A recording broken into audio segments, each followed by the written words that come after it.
Bonjour vous et bienvenue sur votre podcast jeux vidéo préféré, Singe Pourpre Podcast. Et Salut. Oui, salut, je suis cette semaine en compagnie de Victor. C'est Bonjour. moi.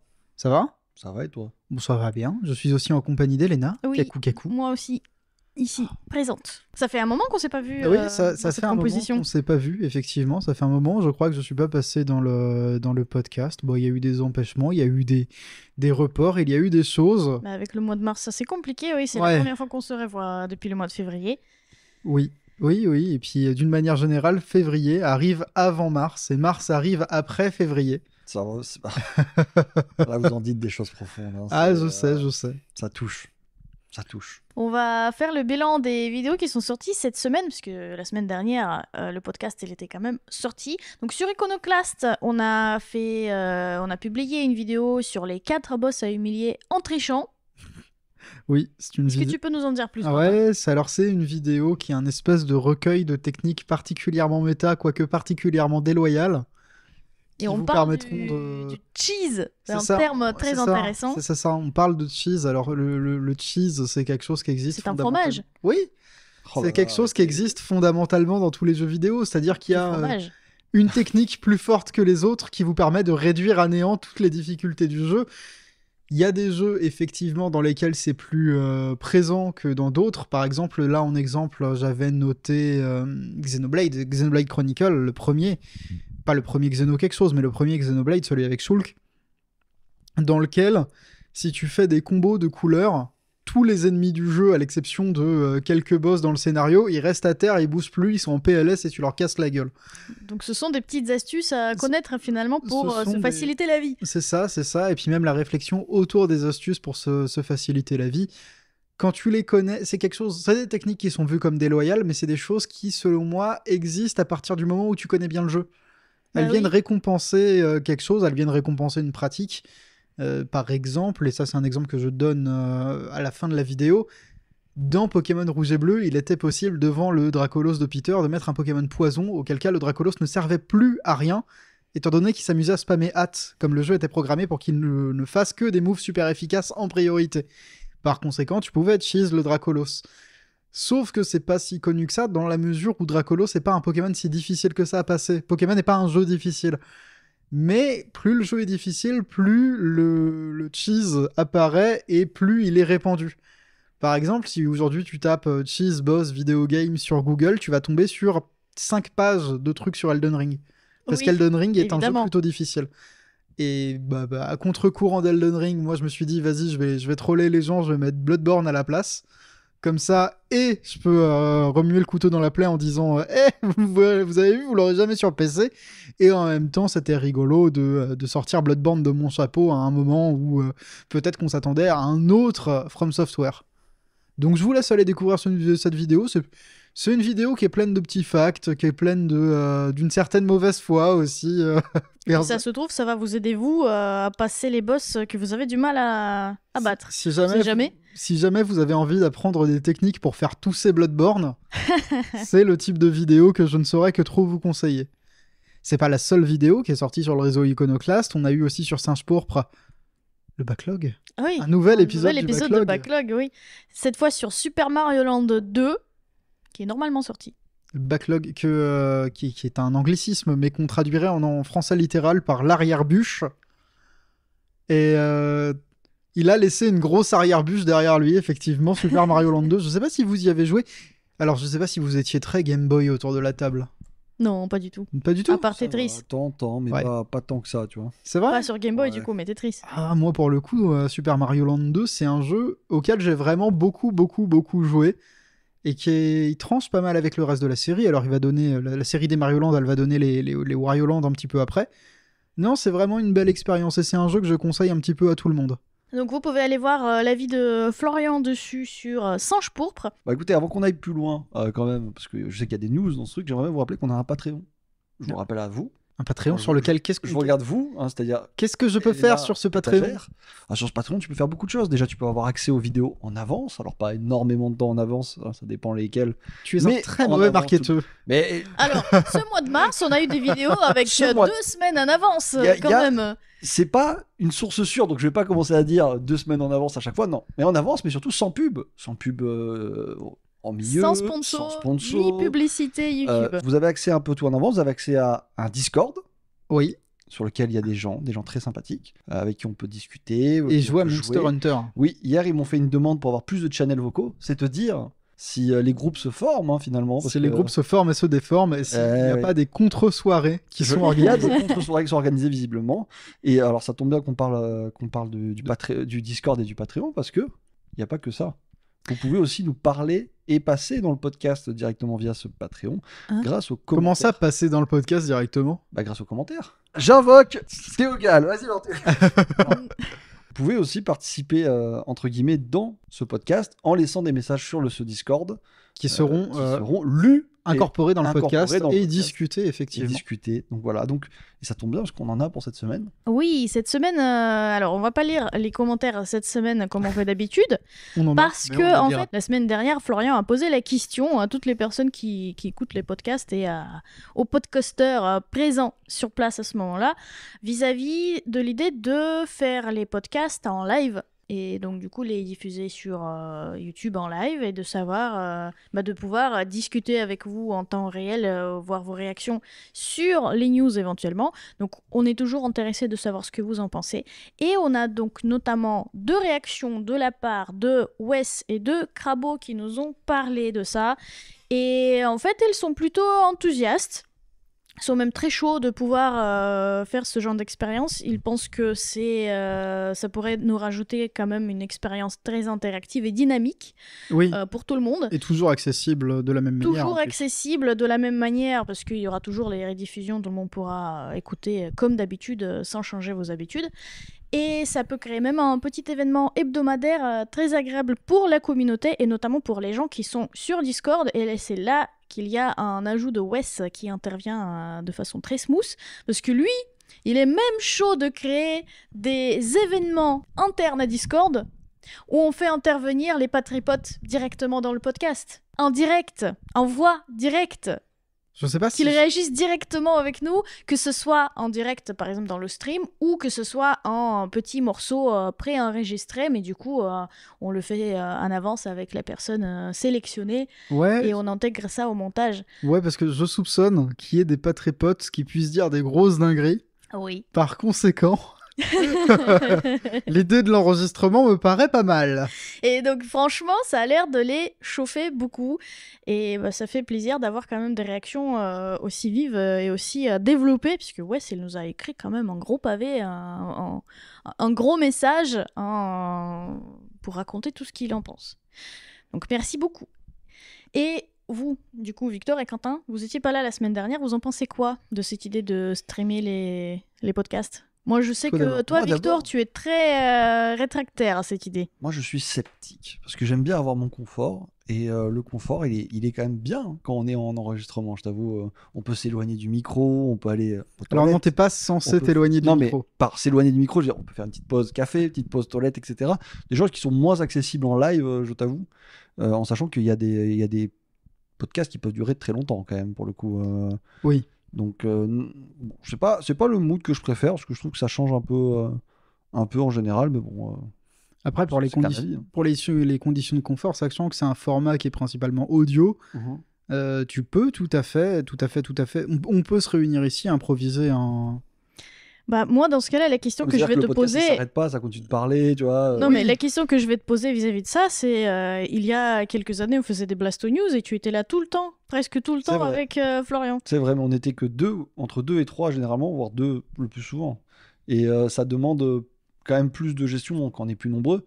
Bon, là dernièrement, c'est quoi? On a aussi beaucoup de téléphones qui sonnent. On s'arrête souvent pour téléphoner, des trucs, tu vois, je veux dire. Et en quoi c'est Non, mais perturbant tu en me dis- stream tu me dis, un truc. Est-ce que ça te chauffe? Je dis non, ça me retire du confort. Je t'explique pourquoi et tu me dis en quoi c'est un problème. Mais non, moi tout ce que je dis, c'est que si on se fait tous appeler par des démarcheurs simultanément, ça fait un happening. Oui, mais est-ce que c'est déjà arrivé qu'il y en ait deux en même temps? Non, c'est ça Non, qui est et maintenant frustrant. j'en rêve. Bah maintenant j'en rêve aussi, merci. Oui, mais tu sais que ça fait partie du coup des aléas du stream. Parce que vous serez Je sais, pas... oui, mais c'est justement ce que je te disais, confort. On y revient. Hein, Les gens qui nous écoutent, vous êtes prêts à beaucoup de choses dans la vie, mais vous n'êtes pas prêts à entendre Monsieur Mage qui interagit avec un démarcheur téléphonique. Mais c'est ça. t'imagines? Par exemple, je peux pas m'arrêter faire ça. Tu vois. On pourrait faire une autre chaîne YouTube sur Mage qui répond aux démarcheurs Oui, mais il téléphoniques. pourrait lancer une toute nouvelle mode du coup. De répondre aux démarcheurs téléphoniques. Oui, Ouais, non, ce serait la incroyable. façon de le faire. Et Mais, toi, Quentin, quel est ton avis? Oh bah écoute, ça change pas grand chose. Dans mon cas, ça change pas grand chose. Ça ajoute une petite touche d'interactivité. On peut répondre avec les gens, j'en pense pas grand chose. Oh, c'est bon à savoir. Ça, on pourra Oui. continuer à réfléchir dessus. En tout cas, je sais pas si vous avez vu, mais la semaine dernière, Florian, il a tenté un stream. Si. Un stream sur la chaîne YouTube Singe Pourpre. Donc, il a joué à Xenoblade en live. Et c'était très sympa. Tous les gens qui étaient là, merci. Oui. Oui, bah oui, c'est Il était aussi très quelque chose content. qu'on relance, effectivement. Très content de votre accueil. Bon, je pense que ça va être l'heure de passer aux news. Je pense qu'on va Allez, on pouvoir passe passer aux aux news. news. La première actualité de cette fois-ci, c'est... Est-ce que vous connaissez la GDC? Oui. C'est la Game Developer Conference, donc c'est un rassemblement plutôt destiné aux professionnels, de surcroît les fameux Game Developers. C'est un rassemblement qui se passe tous les ans à San Francisco depuis... Enfin, je sais pas si c'était toutes les années à San Francisco, mais en tout cas, c'est quelque chose de majeur dans le monde du jeu vidéo, c'est uniquement destiné aux fameux développeurs. Mhm.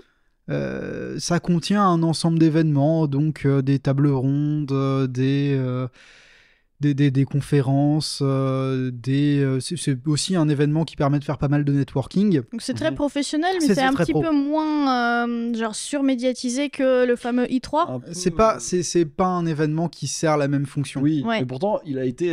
Les gens essaient d'y aller pour récupérer un maximum d'informations. Oui. Alors, Il y a ce délire quand même. comme il y a une pénurie, enfin comme il y a une Ah, il y a pénurie plus de non, trois. mais comme il y a plus de 3, les gens essayent de trouver le 3 là où il n'y a pas de 3. Donc Oui, ils s'acharnent sur la GDC. C'est pas exactement ce à quoi cette convention sort. Cependant, à la GDC, souvent, on a des conférences qui sont très intéressantes. On a même des déclarations que je trouve, à titre personnel, très drôles parfois. Et cette fois-ci, la dinguerie nous vient de Valve. Monica Harrington, Qui est- membre qui- fondatrice de Valve. d'accord. Et c'était la première Chief Marketing Officer de Valve, Mhm. a raconté une anecdote que je trouve extrêmement drôle, à savoir que un jour, elle a envoyé un chèque de 500 balles à son neveu, 500 balles, $500, Oui, pour les études. pour les études, c'est ça, pour couvrir des dépenses liées à l'éducation. Et il n'a pas fait ça, il s'est acheté du matériel pour copier les CD-ROM à la place, pour pouvoir partager gratuitement des jeux vidéo. Il a quand même dit merci. Et il a quand même dit merci après, C'est bien bien. évidemment, 500 balles quand même. Mhm. Et c'est quelque chose qui a été fait à un moment, c'était il y a quelques années quand même, c'était à la fin des années 90.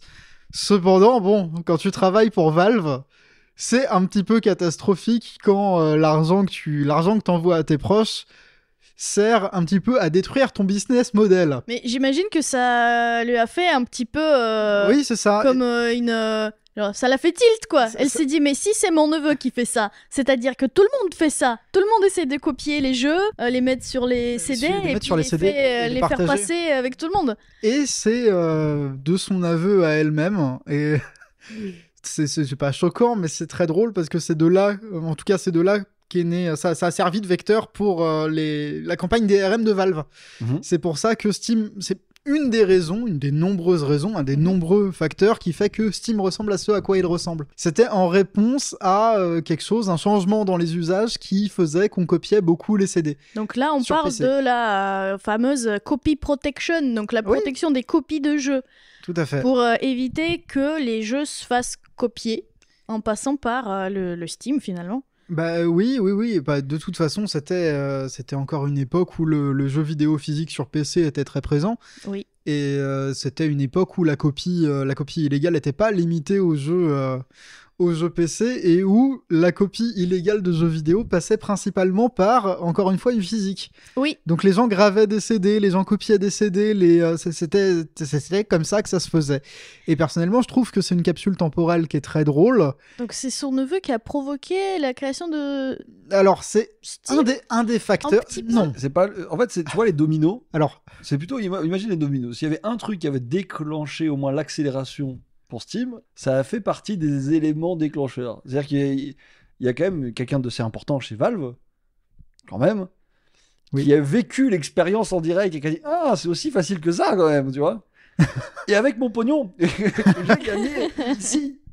et Donc, en faisant ça, il m'empêche de gagner du pognon.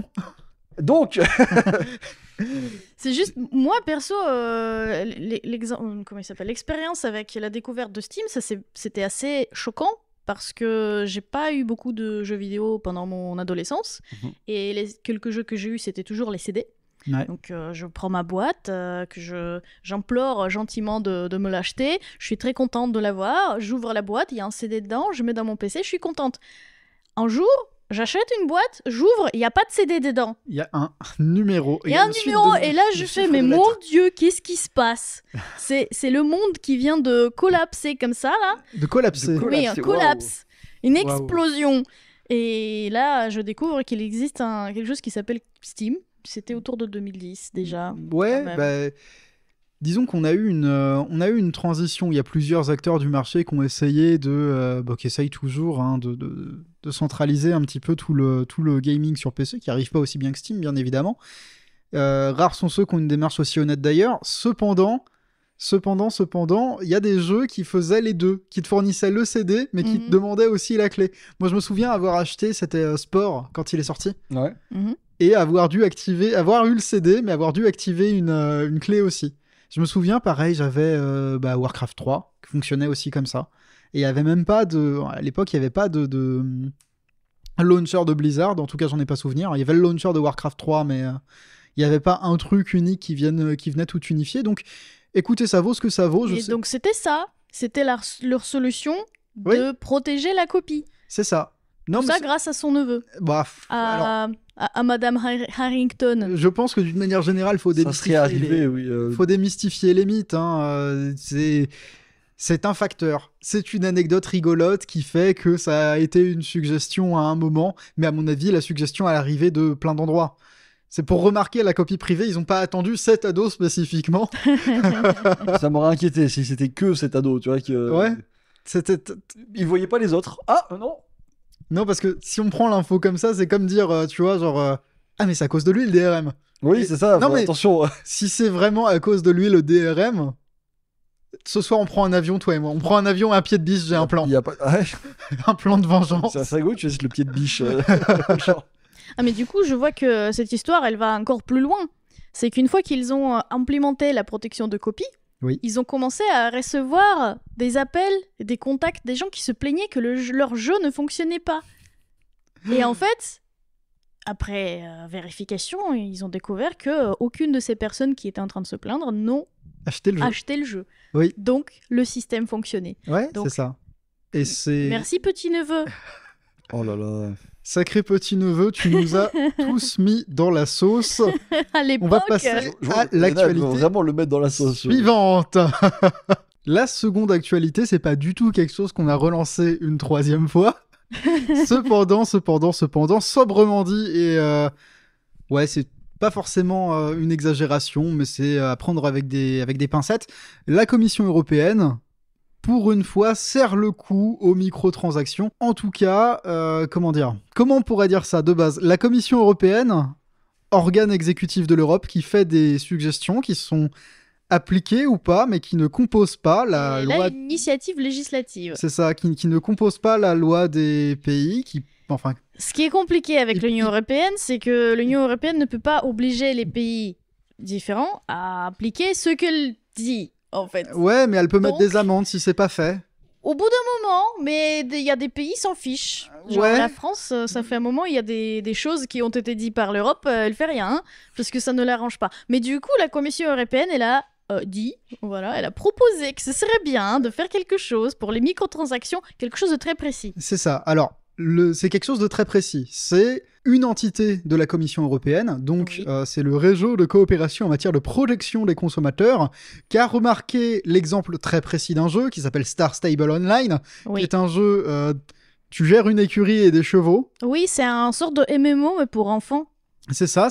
Et problème des MMO pour enfants, tu mets MMO et enfants, bon bah MMO, politique économique, enfin politique monétaire, économique, monétaire, on pourrait dire ça, politique commerciale, c'est mieux. Le business model. Business model épouvantable, tacle au thorax des enfants pour faire cracher la thune de leurs parents, évidemment, c'est quelque chose d'un petit peu hostile. Et si en plus ils peuvent ne pas expliquer qu'est-ce qu'ils achètent et pour combien, c'est encore mieux. C'est ça. Donc, ce que pointe du doigt le CPC, qui n'a aucun rapport avec l'art martial dans Metal Gear, c'est des pratiques problématiques. C'est notamment les appels directs dans les publicités, enfin, à dépenser dans les publicités, les tactiques de pression pour encourager les achats en jeu, l'absence d'informations transparentes, c'est ce que tu disais, c'est quelque chose qui est très courant, en fait. C'est l'absence...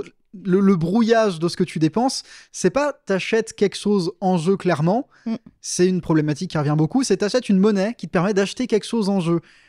Et ça, c'est quelque chose de radicalement différent. Si je peux me permettre de faire une petite intervention sur l'Union européenne pour préciser.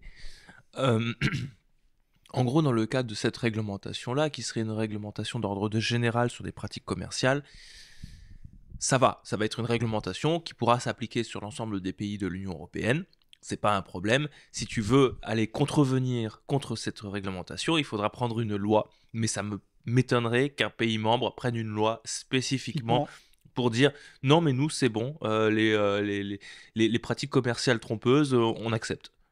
Mais ici, c'est surtout que j'ai vu que c'est la suite d'une action en justice qui a été lancée par une organisation suédoise de défense des consommateurs. Donc, ouais. Déjà, et c'est une réaction là-dessus parce que l'Union européenne trouve aussi qu'ils ont raison et que cette société qui gère le Star Stable Online jeu, ils font n'importe quoi. Et que surtout, vu que ça concerne les enfants, il faut protéger les enfants. Et là, effectivement, c'est compliqué de ne pas protéger les enfants quand même l'Europe dit qu'il faut le faire. Ouais, et pourtant, des solutions à adopter dans ce genre de situation, c'est pas dur. C'est quoi? C'est une clarification des informations tarifaires. C'est Ouais, non, mais c'est vraiment un effort sur la clarté. C'est être clair sur les coûts que ça représente. Peut-être offrir un élargissement du droit de rétractation. Oui. Encore une fois, c'est ce que tu disais. Si tu traites avec des enfants, peut-être respecter qu'un enfant c'est vulnérable. En fait, c'est justement ça qui est relevé, c'est qu'ils profitent de la vulnérabilité des enfants face à ce système-là d'achat des cosmétiques, d'achat d'expériences, d'achat en ligne tout court, et que les informations qui sont présentées ne sont pas adaptées aux enfants, sachant que le public principal de ce jeu en question, ce sont des enfants. Oui. Et que quand on parle de monnaie virtuelle, des achats virtuels, il faut que ce soit adapté aux enfants et que les enfants comprennent en fait ce qu'ils font. Parce que c'est pas toujours très clair. Oui, je veux avoir celle-là, elle est rose, j'aime beaucoup, avec des étoiles, parce que ma copine, elle en a la même, j'en veux. En tant qu'enfant qui s'est déjà fait démarrer par ses parents pour avoir... Alors moi, c'était un accident. Pour le coup, j'ai lancé un PayPal pour de l'abonnement Dofus. D'accord. Et je me suis gouré de cases d'abonnement. Aïe. Écoutez, peut-être qu'on ne me croira pas, peut-être qu'on me croira, tout ça c'est derrière moi, je me suis abonné 1 an. Oui. Voilà, et je me suis un petit peu fait démarrer par mes parents après. On a tous fait ça. Ouais. On a tous. Ouais. Et donc du coup, ce que cette commission européenne nous apporte aujourd'hui, c'est que quand il y a des microtransactions dans les jeux destinés aux enfants et quand il y a du public mineur dans les jeux, il faut respecter quand même plusieurs règles. Donc il faut que l'information soit claire, il faut jamais cacher d'informations sur les achats et les contenus proposés, et il faut surtout respecter le droit de rétraction de tous les consommateurs. Et donc en fait, ce qu'on peut voir petit à petit entre les lignes, c'est que c'est quasiment un des rares cas où même l'Union européenne précise des mesures concernant les microtransactions. C'est ça. Et qui donne des choses très précises. Donc s'il faut que ça s'applique sur ce jeu de chevaux, ça va s'appliquer sur les autres jeux petit à petit. Il a servi d'exemple, mais globalement, c'est des directions. Alors, Je doute que des lois concrètes soient adoptées pour dire sois clair, protège les enfants. C'est assez général, effectivement, comme les réponses. Cependant, ils vont organiser des ateliers. Oui. Ils vont organiser des ateliers avec les représentants des studios de développement de jeux vidéo européens. Imaginons, il y aura Ubisoft qui sera invité pour proposer des solutions directes et précises pour ce genre de situation. Il y aura il y aura Housemarque qui viendra. Oui. Il y aura tous les petits studios polonais, des centaines et des centaines de studios polonais qui vont venir. Non, mais avec plaisir. Mais de toute façon, si ça peut créer... Moi, globalement, je dirais que je suis très pour les actions entreprises par des associations de consommateurs. Si on revient à un niveau de base. Oui. Après, est-ce que je pense que ce sera appliqué Oui. Enfin, j'espère. Ce sera pas instantané, évidemment. Bien sûr. Ça va commencer par des ateliers, ça aboutira à autre chose, mais je pense que c'est une bonne direction. C'est quelque chose, c'est une actualité qui me laisse très optimiste. Bah oui, C'est pour et ça, puis, je l'ai mise là. Moi, ça me fait plaisir. évidemment, j'imagine que ça devrait parler à toutes les personnes qui nous écoutent si vous êtes parents. Hein. Oui. Surveillez un petit peu ce qu'ils font vos enfants. Qu'ils n'achètent pas des abonnements annuels payés en une fois. Écoute, j'ai utilisé tout cet abonnement. Sauf si ça vous arrange. Hein. J'ai joué toute Ça cette arrive, année à Elena, Dofus. pourquoi tu remues le couteau dans la plaie? J'ai eu mon Dofus ocre. Et j'en ai capturé la plupart. Est-ce que ça valait le coup? Ouais. Bah voilà. Franchement, ouais. Quel est le problème, finalement? Bah, quand tu demandes 5 balles et avec la transaction, elle en fait 60, ouais, tu te fais un peu démarrer par tes parents.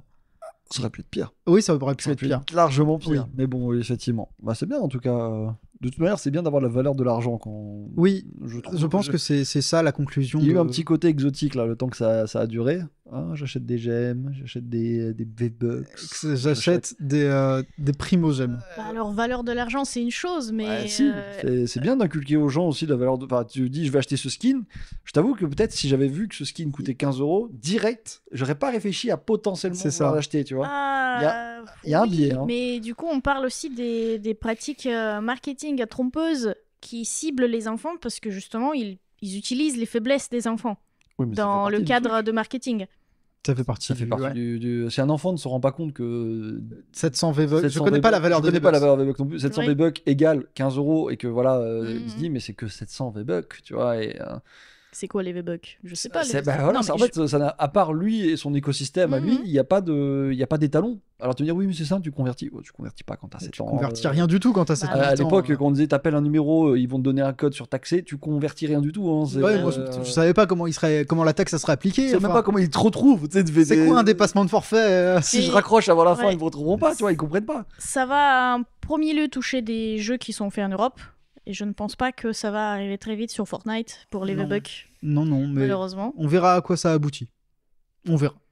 En tout cas, ça peut que être positif en soi. Je Ouais. vois pas comment ça peut être négatif dans sa globalité. Hein. Faire crever l'âge du jeu, du jeu freemium. Bah, il faut. En vrai, c'est même si c'est bien d'une certaine manière, c'est quand même assez chaotique. Hein. On passe à la suite. Ouais. Eh bien, la suite. Est-ce que vous connaissez Masahiro Sakurai? Ça me dit un truc. Ah bah oui. J'espère. C'est un Smash petit dev, Bros. non Oui. Bah, c'est Oui, il est indé maintenant. Monsieur Kirby, Monsieur Super Smash. Mettez-lui tous les acronymes que vous voulez. Acronyme, c'est pas le bon mot, mais mettez-lui tous les surnoms que vous voulez. C'est une figure du jeu vidéo japonais. Il a été récompensé récemment, ne serait-ce que pour sa chaîne YouTube dans laquelle il explique les bases du game design. Mhm. C'est quelqu'un qui est... c'est un des grands pontes de Nintendo. Il est historiquement très important.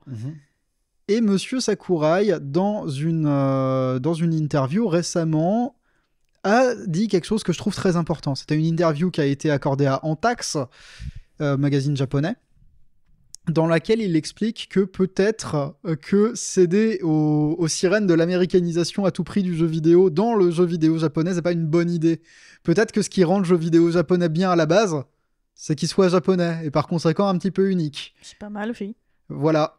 Et c'est monsieur au lendemain d'une il y a eu une époque sombre du jeu vidéo, notamment dans les années 2010, dans laquelle on a vu tout un tas de licences typiquement japonaises s'américaniser à fond. Et ça a apporté parfois des choses agréables, mais surtout on a vu une perte d'identité un petit peu désagréable du jeu vidéo. Capcom a pris ça dans la gueule dans plusieurs licences. Oui. Dead Rising, c'est beaucoup américanisé. Mhm. Devil May Cry, c'est beaucoup occidentalisé. Alors Ah que, bah tu vois, tu me sors des noms comme ça, je m'imaginais même pas que c'était censé être japonais. Ça a tellement l'air européen, américain, ça a même pas d'odeur. d'odeur américaine. Ah, le Dead Rising, il est follement japonais. Dans tout ce qu'il fait, il est. Là, tu Dead me sors Rising- déjà le nom, déjà il est en anglais, qu'est-ce que tu veux? On est dans une critique acerbe, mais ce n'est pas un podcast sur Dead Rising. Je vous sens salé là. Et c'est, disons que derrière la déclaration de Masahiro Sakurai, il y a aussi une observation qui se fait sur l'essor des jeux vidéo coréens et chinois, qui assument pleinement leurs identités culturelles et qui fonctionnent très bien. Et je suis extrêmement d'accord avec lui. C'est-à-dire que c'est important que le jeu vidéo japonais s'ouvre, mais que c'est une branche du jeu vidéo qui, je pense, peut continuer à évoluer, peut continuer à incorporer des idées qui sont follement japonaises. Je pense qu'il n'y a pas besoin d'américaniser de nouveau des licences qui ont survécu contre vents et marées. Américanisé déjà, en vrai, je t'avoue. Je reprends Dead Rising. Vas-y. Alors, je suis pas un grand fan de Dead Rising, donc je serais peut-être pas si t'as des rêves profondes. Est-ce que tu connais un petit peu la filmographie de Romero? Oui, un peu, ouais. Voilà. Est-ce que tu as vu Day of the Dead? Je sais plus si c'est Day of the Dead ou Dawn of the Dead, le film dans le centre commercial. C'est un film qui a inspiré Dead Rising. Mais j'imagine qu'on parle ici au minimum, ne plus placer le jeu japonais dans un contexte japonais, d'utiliser plutôt les décors américains, au lieu de donner un sabre, lui donner plutôt une batte de baseball. C'est plus profond que ça. Oui, parce que ça m'a l'air. C'est plus profond que ça. Ce que je vois là, mais. Concrètement, quand Dead Rising commence, c'est une saga qui. On joue un reporter américain qui est en mal d'audimat. Vraiment, il veut faire de la thune. C'est Frank West, il est pas honnête du tout. Ouais. Il va dans ce coin reculé des États-Unis dans lequel il y a une attaque de zombies. Enfin, comment on va dire ça? Il y a quelque chose qui se passe, qui fait muter les gens, qui a créé il y a une épidémie. Problème. Pour faire des belles images qui vont vendre plein de magazines, Frank West, il se fait héliporter illégalement dans le centre commercial et il va prendre des photos. Et ce qu'il va trouver sur le chemin, c'est beaucoup d'aspects très exacerbés de choses qui vont pas dans la culture américaine. Mhm. Et à la fin, tu t'aperçois on t'explique que les zombies, ce qui a été développé et qui a transformé les zombies, à la base, c'était quelque chose qui était censé être utilisé dans le milieu agricole pour faire des animaux plus gros. Parce que les Américains mangent beaucoup de viande. D'accord. Et parmi les symboles de l'Amérique que tu trouves, t'as un petit peu de tout. T'as un mec qui te traite de sale communiste. Mhm. Il le fait plus dans le remake. D'accord. Évidemment. Parce que le remake était censé se vendre en Chine, mais ça, ce n'est qu'un point de détail, évidemment. Tu trouves, tu trouves une femme policière qui commet des agressions sexuelles et qui est hyper autoritaire. Mhm. Tu trouves un clown qui est devenu fou. Il y a un vétéran qui est devenu un petit peu zinzin lui-même. Je crois que c'est lui qui te traite de communiste. Je crois que dans le remake, il te traite de sale Viet Cong. D'accord. Ah ouais. Ambiance, ouais. Et c'est... Le jeu est finalement très critique de cette culture américaine. Voilà, ça c'est Dead Rising 1. Dans Dead Rising 2, il y a en plus la surcouche de critiques adressées à la télé-réalité, parce que tout est une télé-réalité, on a intégré les zombies dans le mode de vie, quelque chose de très américain. À partir de là, Dead Rising 3, c'est juste The Walking Dead.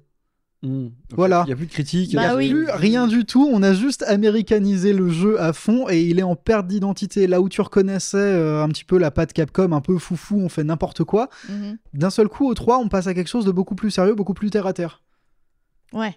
Et beaucoup plus grand public finalement. Et c'est pas un mauvais jeu, Dead Rising 3, du tout, mais c'est pas la même chose. Pareil, quand il a fallu... j'ai nommé Devil May Cry. Alors, DMC Devil May Cry, il est divisif. Moi, je trouve que c'est un jeu plutôt sympathique. Ça vaut ce que ça vaut. Mais on n'était plus dans quelque chose de japonais. C'est rigolo parce que, bon, je sais pas si c'est forcément un problème de vouloir américaniser ces jeux en général, mais en ce moment, j'écris une vidéo sur les jeux qui ont été écrasés par leur légende. Ouais. Et j'ai plus l'impression que c'est aussi un problème c'est compliqué de faire des suites en général et enfin dire rendre hommage au premier opus et d'être aussi critique. C'est compliqué parce que toi t'as les mots clés de ce qui fonctionne. Ils regardent les open world, les trucs comme ça. Si on fait ça, ça va bien marcher. Je suppose qu'il y a une moins envie de prendre des risques en général aussi. Bah, Il y a ce côté. les gens ont remarqué, je suppose, que ça doit être une histoire de... C'est très informel. Là, on touche à des notions de game Oui. design et de... oui, si, de game design d'une manière générale. Il y a des jeux qui sont typiques du jeu vidéo américain, par exemple. Mhm. Il y a des choses qui sont typiques du jeu vidéo japonais. Importer des choses de l'un à l'autre et de l'autre à l'un, c'est des choses qui peuvent se faire.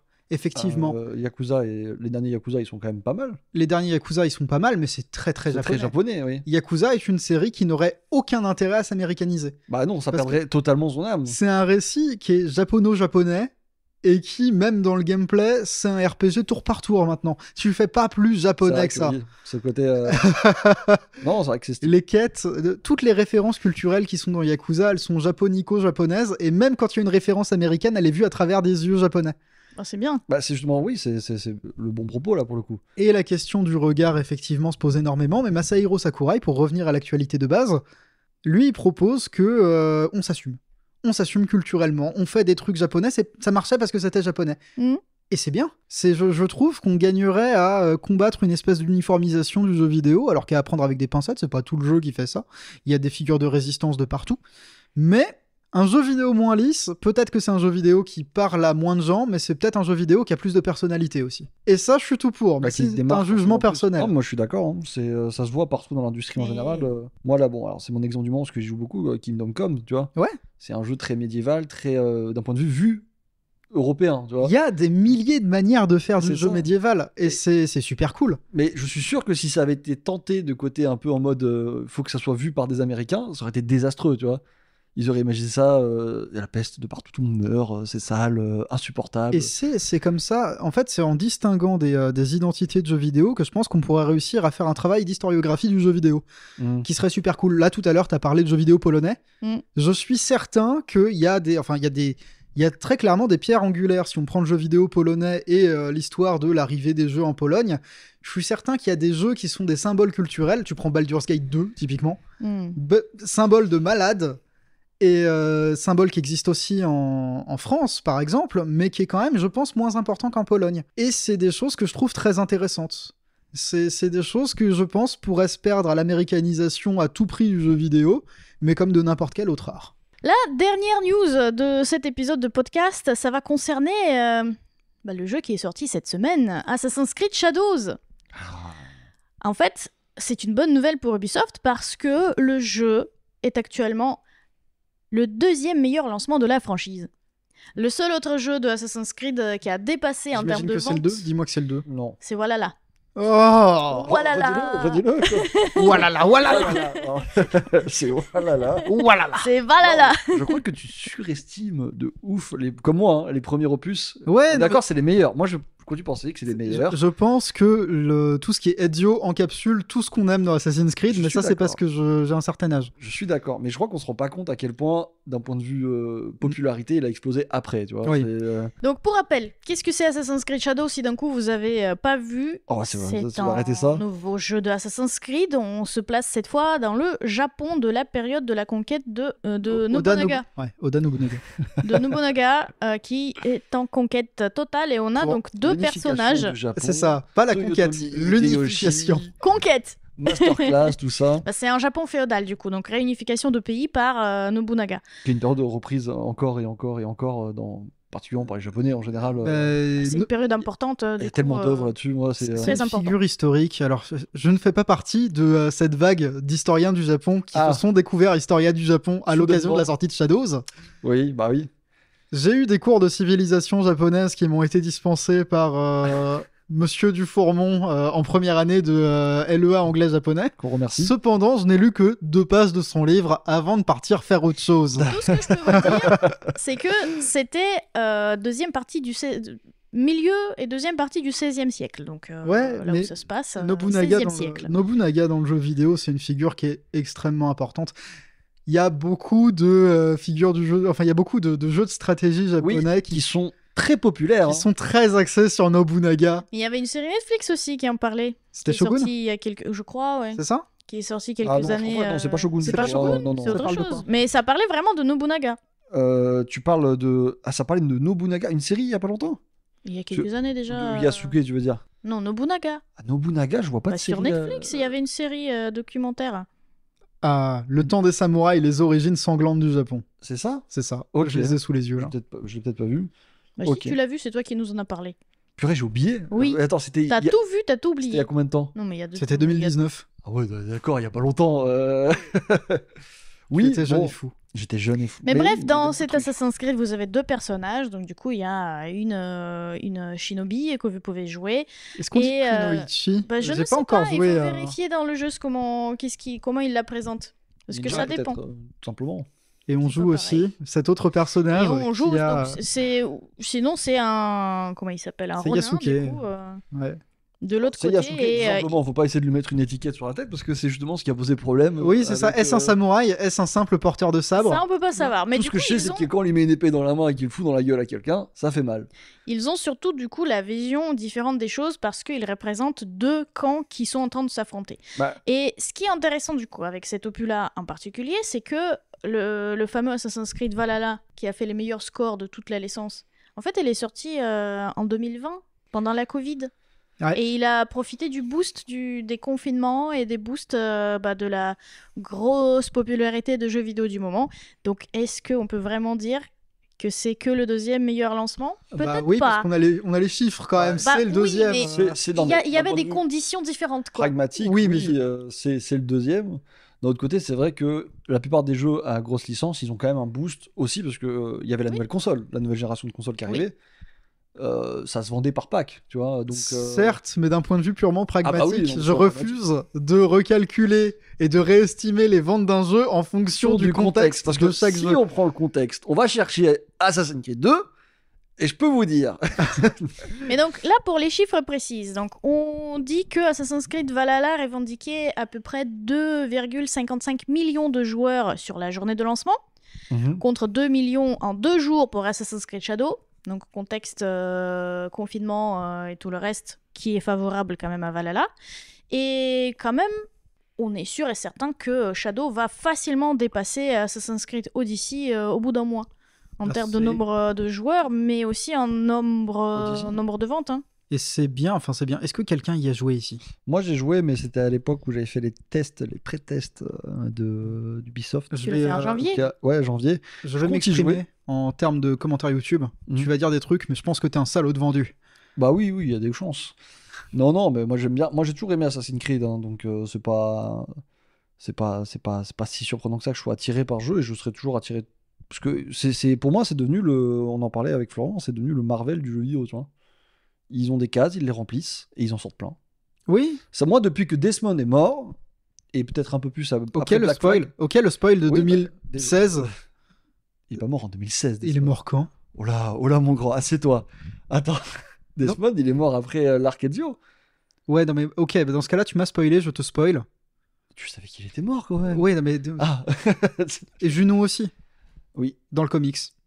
Ah. Que dans le comics. Oh, ça m'intéressait pas trop. Elle s'est fait fumer par le fils de Desmond. Ah. Il a un fils. Il a un fils. Oui. C'est bien que tu mettes le comics en plein milieu. C'est rigolo il l'ait jamais exploité. Ouais, ça. non, mais personne ne sait quoi faire du monde moderne. Purée. Personne n'a jamais su. Oh là là. Non mais ouais, non. Je t'avoue que moi c'est une franchise qui me plaît toujours, mais j'y jouerai, je vous en parlerai, Celui-ci- je pense pour le coup. mais- Celui-ci, il faut savoir plusieurs choses. Il partait pas sous les meilleurs augures. Il a enchaîné polémique sur polémique de gens qui se nourrissaient de ça et qu'on gratté pour les trouver. Ce qui est pas forcément... Ce qui est une démarche que je qualifierais de ni bonne ni mauvaise dans la mesure où c'est de la communication gratuite, mais c'est peut-être pas la meilleure qu'on puisse souhaiter. Mais il y avait quand même une grosse attente de la mort d'Ubisoft Oui. suite à des Black résultats Flag. lamentables Skull and Bones. des Pardon, jeux de l'année Skull and Bones, dernière. excusez-moi, Black Flag, il allait Ouais, très Black bien. Flag est très bien, mais Skull and Bones est sorti, on a mis, c'était, allez, un clou dans le cercueil. Il y a une partie de la presse et Ils ont des casseroles. du monde d'influence de jeux vidéo qui s'attendait que ce jeu Assassin's Creed, ce sera le dernier clou du cercueil du coup de Ubisoft. D'autant plus que les frères. Mais- Mais c'est pas cette année-là, visiblement. Donc pour Bah le non. moment, cette année, ça va. Même si on sait pas encore, c'est pas définitif. Mais il faudra Ubisoft, voir les Encore une résultats année sur où le long Assassin's terme. Creed sauve les mecs. Une année de plus où Ubisoft se rapproche dangereusement de Tencent. Cependant, et comme je l'ai vu formulé dans des commentaires YouTube, Assassin's Creed Shadow, il est pas si pire que ça. Moi, j'ai vu beaucoup de gens en parler et visiblement, c'est un bon jeu. Il est à. En termes de Open Critique, vous prenez ça, prenez pas ça Oui, pour alors, argent c'est- comptant. Faut que vous fassiez un avis pour vous-même. Moi, j'y ai pas joué, j'ai pas d'avis sur la question, mais c'est un 81. Hmm. Un 81, c'est très positif. Bah, je m'attendais pas à autant, je t'avoue. J'aurais aimé avoir 16 sur 20 parfois dans ma scolarité. Ouais. Bah, écoute, tant mieux. Cette année, j'ai essayé Assassin's Creed Origins, qui est dans l'Égypte. Ouais. J'ai pas vraiment accroché. Par Ouais. contre, celui-là, en vrai, il me donne envie. Les environnements Parce que t'es que une j'ai weeboo. vus, T'es une peut-être. weeb, Elena. Hein. C'est parce que tu es weeboo. Peut-être c'est parce juste que ça, c'est mais la je nouvelle le trouve formule, intéressant. Tu Ok. es maintenant on t'appellera Elena du Soleil Levant, Ouais. Bah écoute, là, historienne du Japon. je vois sur Open Critique, il a du coup 81 Ouais. en top critique, 82 en recommandé et 90 en player rating. C'est le nouveau truc. Je sais pas comment le prendre. Bah, c'est intéressant, mais les player ratings, c'est. Bon, c'est la guerre de ceux qui mettront 5 et 1. Je le vois comme ça. C'est ça, c'est la guerre de ceux qui mettront 5 et 1, mais surtout, faut le voir de manière pragmatique, c'est un historique des casseroles du jeu. Ok. Tu regardes, je trouve que les notes des joueurs, c'est intéressant si tu considères les dates. Si Mhm. tu peux faire une courbe évolutive des notes des joueurs, là, ça devient un outil qui est super intéressant. Je sais pas si on peut le voir ça. Pour l'instant, non, mais je pense que c'est une Ouais, c'est feature un à petit peu laquelle récent. les gens qui administrent ces sites devraient réfléchir. Oui, c'est vrai. J'ai vu que sur Steam aussi, il recevait un plutôt bon accueil d'un point de vue note. Ouais. Bah, le jeu, il s'en sort partout plutôt bien.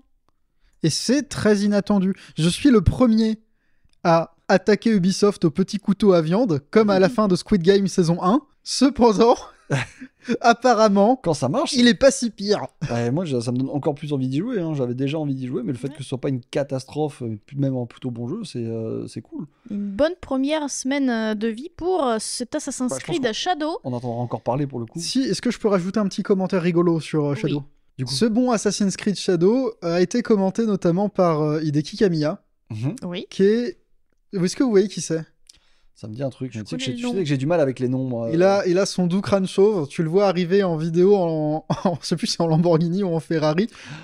C'est Monsieur Devil May Cry, D'accord. enfin Devil May Cry 1, et c'est aussi Monsieur Bayonetta, Mhm. Oui, c'est bon. donc Platinum Games, tout ça.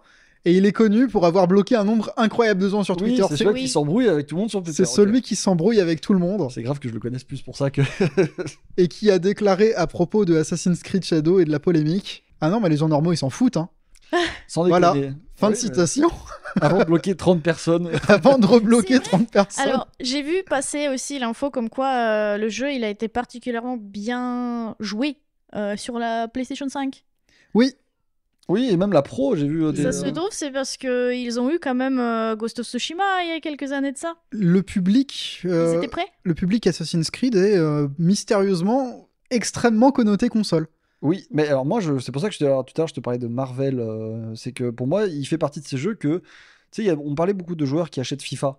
Oui. Juste FIFA. Bah t'achètes Assassin's Creed Et pour moi, Call of. ça fait partie de la même truc, c'est Call of, FIFA, Assassin's Creed. Il a réussi à rentrer dans ce truc, ce club très fermé et très courtisé hein, pour le coup, parce que Oui. beaucoup de aimeraient avoir. Mais pour moi, il fait partie de ces jeux où ces gens l'achètent. Ils parlent jamais sur Internet. Ils parlent nulle part. Ils l'achètent juste parce qu'ils aiment leur petite Ouais. séquence. Maintenant, c'est le Assassin's papa Creed. de famille qui s'achète son Assassin's Creed Exactement. de l'année et qui est tout content. ça sera son Assassin's Creed de l'année. Quand il en aura marre, il va faire un peu de Call of et après un peu de FIFA. Et il embête personne. Et je suis émerveillé parce qu'effectivement, je suis allé voir les critiques Steam. Mhm. C'est un jeu d'Ubisoft qui arrive à maintenir un Très positif. très positif sur Steam. Je sais pas si vous vous rendez compte, parce que pour moi, Je- suivre. Le missile. Je suis souvent les sorties Steam et les avis quand il y a des clashs, quand il y a des embrouilles, quand il y a des dramas. Ils ont l'embrouille facile. Hein. Ils ont, Oui. ils ont l'embrouille extrêmement facile. pardonnent pas, hein. Ça peut vite faire baisser des notes, hein, vraiment très vite. Je me souviens que Helldiver, la guerre d'Helldiver, ça a été C'était quelque chose. hein. C'était Et quelque chose et surtout- ça a tellement été quelque chose qu'ils en ont fait une cape. Dès Oui. que ça sort et que ça tourne pas sur PC, C'est ou ça. dès qu'ils se rendent compte que le Évidemment, support console a été priorisé, Il est un peu chaotique Ça sur râle, PC hein. d'ailleurs pourtant. Et il arrive à être en très positif avec 9659 évaluations pour le moment. Donc vraiment, j'ai pas envie de dire masterclass, mais plaisir quoi. Bien joué. Je vous en parlerai. C'est noté. parfait. Bah maintenant, on va passer à quoi on joue. Victor, à quoi tu as joué cette semaine? Ah, bah écoute, cette semaine, bah, on est lundi. Non, Donc, on est mardi, pardon. non. Ah, la semaine dernière, tu veux dire. Pourquoi tu te frottes le menton? Ça m'angoisse. Quel jour Au de la moment- semaine on est Au aujourd'hui? moment de la diffusion du podcast, on est quel J'ai jour? voulu faire une vanne. On est mardi. Ah Non. bon, zut. Non, pour la deuxième fois, on n'est pas mardi. D'accord, c'est bon, j'ai compris. Ok, on est le week-end, tout va bien. Oui, Ok, cette semaine, on a le week-end Non, dans le meilleur des Au mondes. moins, il sait quel jour de la semaine on tourne. C'est bien. c'est le plus rassurant. On est quel jour, Victor? Non, alors moi, cette semaine, bah écoute, j'ai pu finir Kingdom Come Deliverance 2. Bravo. Enfin, je laisse un peu les gens applaudir. en Est-ce commentaire, que, Masterclass. Est-ce que je pourrais avoir des nouvelles du Defrocker? Eh ben écoute, le défroqueur a sévi, hein. Il a même particulièrement sévi. Donc bah, ça y est, je suis en train officiellement d'écrire la vidéo sur le sujet. Ça m'a pris quand même, avant de parler du défroqueur, plus de 146 heures, je crois. 146, j'avais lu 104. Non, c'est 146. 146, je vérifie. Non, 140,9. Ah oui, ok. Bien joué, Je bien me souviens joué. avoir écrit quand t'as posté le screen, j'ai écrit le nombre en lettres. Ah, ok, c'était pour ça que 140 heures. Mais du coup, c'était énorme pour le super satisfait. Et le défroqueur a pu sévir. Le problème, c'est que je me suis rendu compte que cette run était finalement le truc le plus méchant que je puisse faire, c'est être un défroqueur, quoi. Donc j'ai défroqué tout le monde tant que j'ai pu. Et tu seras très fier de ce passage. J'ai aussi pu faire des trucs un peu plus sympas. J'ai tenté d'altérer de quelques trucs. Je me suis découvert une passion d'aller déposer des mecs dans des villages, des bandits dans des villages. C'est-à-dire que je vais dans un camp de bandits, j'assomme un gars. Je lui laisse avec son équipement, je le porte jusqu'au village. C'est super long porter un gars jusqu'au village. Et je rentre chez des gens par effraction. Ah. Et je mets le bandit au pied de leur lit, tu vois. Et j'attends qu'il se réveille. Et généralement, le bandit massacre tout le monde dans la baraque et dans le village mon si les Dieu. gardes sont pas assez loin. Et à un moment, je sais que j'étais frustré parce qu'il y a des gardes qui ont tué mon bandit trop vite. Du coup, j'ai fait comme dans la MMO, tu sais, quand tu attires plein de monstres vers toi. Oui. Et j'ai fait courir au moins 10 km à des bandits, 4-5 bandits dans un village. Ils ont été tués par les gardes, ça m'a doublement frustré. Donc ce que j'ai fait, la nuit, je me suis introduit dans leur bastion. J'ai volé tous leurs frocs, bien sûr. D'accord. Et je suis volé leurs armes Bien sûr. et leurs armures. Bien sûr. Je suis allé reparti chercher des bandits. Ça m'a pris au moins 5 heures ce truc, parce que c'est super long. Et du coup, ils ont tous j'ai rasé un village de la carte en ramenant des bandits dans un village et en défroquant toute la garnison. Ça a été très long. Et ça, c'était définitif? Non, ils respawnent un peu, sauf certains personnages clés réapparaissent, il y a des personnages qui réapparaissent, mais moi j'aime me dire que quand même je l'ai rasé, tu vois, pour le coup. Ok. Le village a été repeuplé. Oui, mais À la main. c'était très très très cool, j'ai beaucoup aimé de pouvoir jouer avec le jeu comme ça, mais c'est bon, si j'en suis arrivé à faire des trucs comme ça, c'est qu'il y avait des limites sur la malveillance que je pouvais faire dans la narration, malheureusement. Ça me manque le petit côté Mass Effect où tu peux faire disparaître une espèce sur un choix, quoi. Mais sans Ça, c'est peut-être qu'on malveillant. te punisse pour de vrai, quoi, Oui. c'est ça? Ah ouais, moi j'ai été puni, j'ai failli me faire tuer dans le jeu, on a failli me pendre parce que ils arrêtaient pas de m'attraper, quoi. Mhm. Pendant que je l'étais en train de les défroquer la nuit. Arrête de rentrer chez les gens, c'est la 6e fois que je t'attrape. Mais c'est rigolo, c'est que tu peux, selon ce que tu apprends, selon ce que tu montes, moi je sais que j'avais fait érudit, et je pouvais convaincre les gens que la loi était avec moi, tu vois. Mhm. Non, je t'assure. tout se passe bien, je c'est suis normal. un avocat de Prague, j'ai le droit. S'il y a un problème, il faut qu'on aille à la capitale la plus proche. Non, il fait non, on va pas faire ça. Et c'est rigolo, c'est très rigolo. Donc j'ai espoir de pouvoir produire quelque chose d'assez sympa que je vous remontrerai. Alors ça n'a pas été le seul jeu auquel j'ai joué cette semaine, bien sûr. J'ai joué un peu à Magic Arena. Je l'ai pas noté. Magic Arena. Sur Steam. Oui, c'est. Oui. Bah, parce que voilà, il y a la vibe Magic dans le groupe actuellement, donc je me prépare un peu là pour découvrir un peu Magic. C'est ça. On est déjà 2 dans le groupe à jouer à Magic. Léandre et moi-même. Florence y met aussi. Florian s'y met aussi, Ouais. effectivement. Et puis on s'est dit, pour découvrir le jeu, les faire jouer en format Commander. Donc c'est un format un petit peu casu, mais c'est un petit peu le. C'est l'axe marketing principal de Wizard of the Coast ces temps-ci. Je veux pas m'étendre sur Wizard, mais ouais. Bah écoute, c'est plutôt cool. Du coup, je me demande un peu parce que moi j'ai jamais joué à Commander et je trouve le standard pas si compliqué que ça. Le standard, c'est un format qui est pas compliqué, mais le standard auquel tu joues à Arena, sur Arena, il est mitigé par plusieurs facteurs en fait. Ok. Parce que j'ai vu que le jeu était en moyen sur Steam. Le jeu est en moyen, mais il est en moyen à cause de sa politique économique, à savoir que quand tu veux optimiser un deck, toute l'économie du jeu est régie par les cartes rares, pas les mythiques, les rares. Ce qui D'accord. fait donc que quand tu veux craft un deck, t'as une pénurie de wildcards rares. Ok. Et c'est pénible. Bah ouais. C'est affreux. Et disons que les dernières extensions du jeu, bon, on rentre dans les détails, mais comme j'avais aussi noté Magic Arena dans Ouais, le je pense jeu, que pourquoi tu peux, pas. Les dernières extensions du jeu ont pas mal power creep le format. Le standard, c'est un format qui est On joue, pour vous faire une idée, dans le standard, on ne joue qu'avec les dernières extensions. Enfin, les dernières extensions sur 2 ans, mais les dernières extensions. On joue pas... Par exemple, on jouera pas du tout avec des cartes de la réserve list, on jouera pas avec le Lotus Noir, on remonte vraiment que jusqu'à très récemment. Ok. Il suffit qu'il y ait une extension qui power creep le format pour qu'il devienne débile. D'accord. Et c'est arrivé. Et Comment c'est ça arrivé. Il y a des Régulièrement ou il y a des cartes qui donnent... Le standard, globalement, c'est un format dans lequel, de toute façon, tu t'engages à pas jouer très longtemps parce qu'au bout d'un moment, tes cartes sortent du format. C'est emmerdant, ça. Au bout de 2 ans, ta carte, elle rotate. Tu ne peux plus la jouer dans le standard. Ok. Et il suffit qu'il y ait une carte de gros gogol qui sorte et qui pour te ternir l'expérience pendant 2 ans. C'est infernal. Et ça, en commandeur, ça arrive pas, du coup. Ça, en Commander, ça n'arrive pas ou pas beaucoup parce que c'est un format dans lequel tu as ce qu'on appelle un playset, le nombre maximal d'exemplaires d'une même carte que tu peux avoir. Ouais. En standard, c'est 4. En Commander, c'est 1. Ok. Donc il y a un gros facteur aléatoire et le Commander, c'est un format qui se joue. Déjà, ça se joue à 4, ça se joue pas à 2. Enfin, ça se joue à plus, hein, ça se joue à autant que vous voulez, mais on est 4 autour de la table. On est là, on est à la cool, on boit des petites bières ou quoi que ce soit de non alcoolisé. Des limonades. Des limonades. Moi, j'adore la limonade, je bois pas. Et on discute, et on fait de la politique, et on fait des alliances, et on se trahit. Ah. Et on se dit des trucs genre, tu m'attaques pas, mais au prochain tour, je fume sa race. Devant lui, devant le mec en question. Devant le mec en question. Forcément, ça crée du chaos. C'est ça, et forcément ça crée du chaos. Là où le standard, c'est le format compétitif de Wizard of the Coast dans lequel tu t'engages à acheter des boosters et t'es un petit peu, il faut le dire, là... J'ai le droit de dire des gros mots ou pas de gros mots? Bah, maintenant que tu as dit que t'allais dire Vaut un mieux gros mot, c'est éviter. comme si tu l'avais dit. Vaut mieux éviter. Tu es la chose Tu es la chose, oui. de Hasbro. La marionnette. C'est ça, tu es la marionnette de Hasbro qui veut te faire à tout prix acheter la bonne carte qui révolutionne le standard, mais qui n'a aucune importance sur le long terme. Ouais. Finalement, très ce qui est dans le. J'ai les jeux joué, de cartes en général. j'ai Quoi. beaucoup joué à ce jeu, et je me souviens surtout des cartes qui m'ont pété les gonades. Mhm. Je puis te parler de Oko, je puis te parler de Sheol Dread, je puis te parler du One Ring, qui est une belle carte de gros gogol. Ok.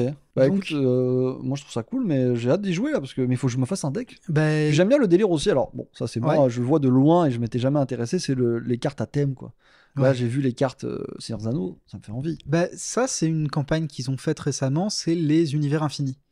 Ils sont en partenariat avec plusieurs marques. C'est un move de malade. C'est masterclass. Fortnite, c'est juste Fortnite, Ouais. enfin c'est Masterclass. Quand t'es pas un vieux joueur de Magic intéressé Oui. par le lore de Magic, Ah oui, oui, c'est forcément. Masterclass. Mais, Mais- pour ceux qui sont intéressés, nouveaux, tu vois, et qui se disent, ok, je vais pouvoir jouer à ce jeu de cartes avec des persos de mon univers que j'aime beaucoup. Quoi. Que j'aime beaucoup, et puis je peux jouer que dans cette extension-là, et je me dis, vas-y, c'est rigolo. Mhm. Et c'est intéressant, mais ça a une certaine limite. Ok. Dans- Après, si ça peut attirer du 109. Disons que c'est inégal. Si c'était bien fait à chaque fois, je dirais oui, mais c'est inégal. D'accord. La mécanique de l'anneau, elle est intéressante, sauf que l'anneau dans Magic, il te donne que des avantages. Il est très facile à porter finalement, je vois pas de quoi il se plaint, Frodon. Il est emmerdant ce Frodon. Mais oui, C'est- j'ai un peu survolé le truc. Effectivement, les decks Seigneur des Anneaux ont vraiment l'air un peu. La mécanique de l'anneau, elle est super forte, et Mais tu les sais avant qu'ils sortent tout ça ou il y a des spoilers. Ok, parce que là, par exemple, moi, ce qui m'intéresse, c'est aussi Avatar, qui va sortir en fin d'année, si j'ai bien compris. Là, en juin, on a Final Fantasy. Ah, mais moi, j'aime que FF14. Je Mais sais tu qu'on pourras peut- te faire un Oui, deck FF14. Tu me l'as dit, ouais, mais je sais pas. Est-ce que j'ai envie de me faire que un deck FF14 Moi, tu sais, j'ai un deck Hatsune Miku. Hein. Oui, c'est vrai. Avec l'anneau. Je joue pas à l'anneau. Ah, zut. J'ai un Mais budget tu- limité. Tu sais combien c'est un anneau? J'ai cru comprendre que ça coûtait cher. Ça coûte cher. Ça coûte cher. Mais ouais, non, mais ça me rend curieux, donc je vais essayer de me faire un deck Hobbit, moi. Et puis, bah, je vous tiendrai au courant. C'est- Mais ça, du coup, on n'est plus du tout sur le jeu vidéo. Hein. Ouais, non mais Mais je me suis fait sur Magic Arena. Magic Arena est un jeu qui est sympathique à jouer. L'ergonomie, elle est cool. Ils ont bien fait évoluer le format de jeu de Magic, mais le mélangeur est très bizarre. Mhm. C'est très éloigné de ce que est censé être le jeu.